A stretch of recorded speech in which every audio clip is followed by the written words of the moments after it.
The fall of Gupta empire के decline का बहुत ही प्रोफाउंड इम्पैक्ट था इंडियन पॉलिटिक्स, सोसाइटी और कल्चर में। इंडियन पॉलिटिक्स यानी भारतीय राजनीति, सोसाइटी यानी समाज और कल्चर यानी way of living. The fall of Gupta Empire had a profound impact on Indian politics, society, and culture. Here are 10 key ways in which these aspects were affected. उनके क्या क्या पहलू थे, इफ़ेक्ट हुए थे, उनके बारे में हम जानेंगे।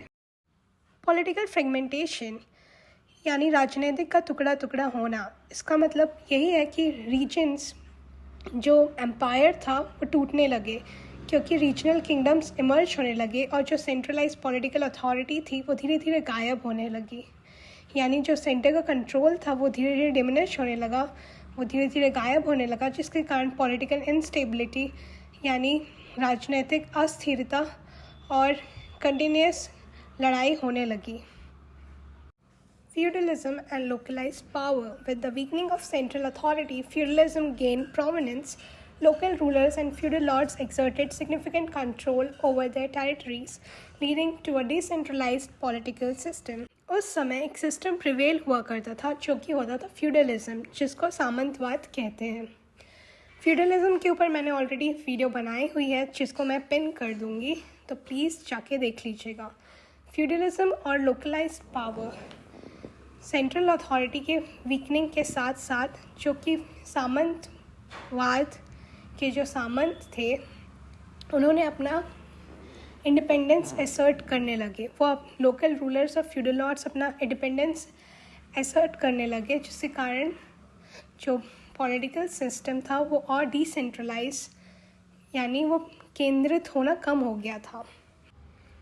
रीजनल किंगडम्स आने लगे जैसे कि वर्धानास, पल्लवास, चालुक्यास एंड राष्ट्रकूटास, जिन्होंने अपने आप को प्रूव किया कि वो as a political entity emerge हो सकते हैं। Cultural synthesis meaning the give and take of the way of living. सांस्कृतिक लेन देन का ही मीनिंग होता है कल्चरल सिंथेसिस। आप सभी को पता है कि गुप्ता एम्पायर जाना जाता था अपने आर्ट, लिटरेचर और लर्निंग के लिए। गुप्ता एम्पायर के डिक्लाइन के डाउनफॉल के साथ साथ एक कल्चरल और आर्टिस्टिक प्रोडक्शन में शिफ्ट आया। जो लोकल और रीजनल स्टाइल्स थे वो आने लगे, जो कि रिफ्लेक्ट करने लगे different influences and regional tradition. Religious transformation, this means transformation in religion में ट्रांसफॉर्मेशन, बदलाव आना। तो गुप्ता एम्पायर के साथ साथ नए रिलीजन और फिलोसफिकल मूवमेंट्स इंडिया में आने लगे, जिसके साथ साथ Buddhism, Jainism and Shaivism prominence gain करने लगे, जो कि पुराने ऑर्थोडॉक्स रूढ़वादी ब्राह्मणिज़्म को चैलेंज करने लगा और उसने हमारे रिलीजियस फैब्रिक, इंडियन सोसाइटी के रिलीजियस फैब्रिक को प्रभाव किया। रीजनल कल्चरल वेरिएशन यानी रीजन में कल्चर में, वे ऑफ लिविंग में अंतर आना। जो फ्रेगमेंटेशन हुआ था पॉलिटिकल पावर का, उसने डेवलप किए अलग अलग regional way of living, regional संस्कृति, रीजनल कल्चर्स। डिफरेंट रीजन्स का अपना ही आर्ट, आर्किटेक्चर, लिटरेचर था, जो कि हमारे rich tapestry of Indian culture diversity को कंट्रीब्यूट करता है।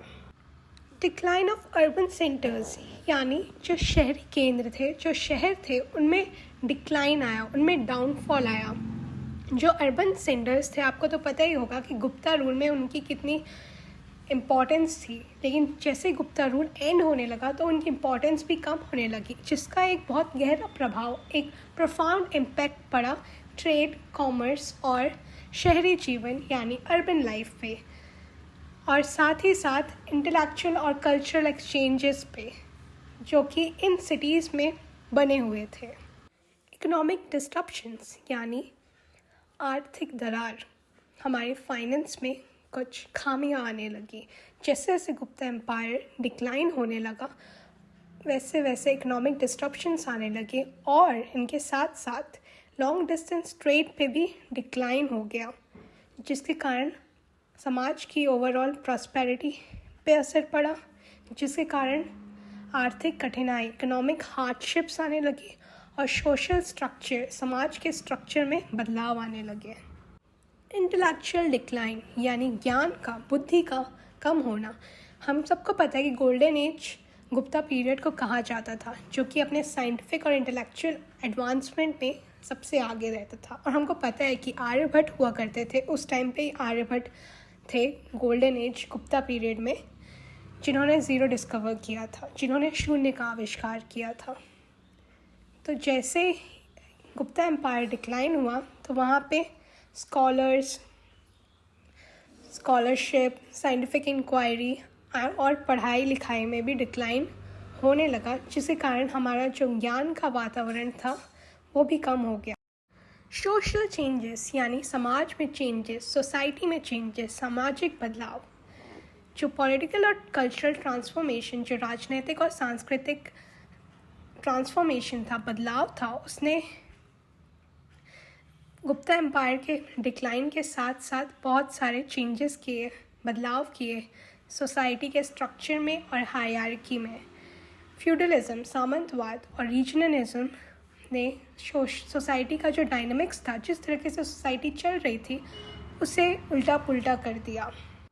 और नए रिलीजन और फिलोसॉफिकल मूवमेंट के असर से सोसाइटी में नॉर्म्स यानी नियम और वैल्यूज़ में भी एक शिफ्ट देखने को मिला, एक बदलाव, एक पैटर्न में, वो पैटर्न शिफ्ट हुआ, पैटर्न में एक शिफ्ट देखने को मिला।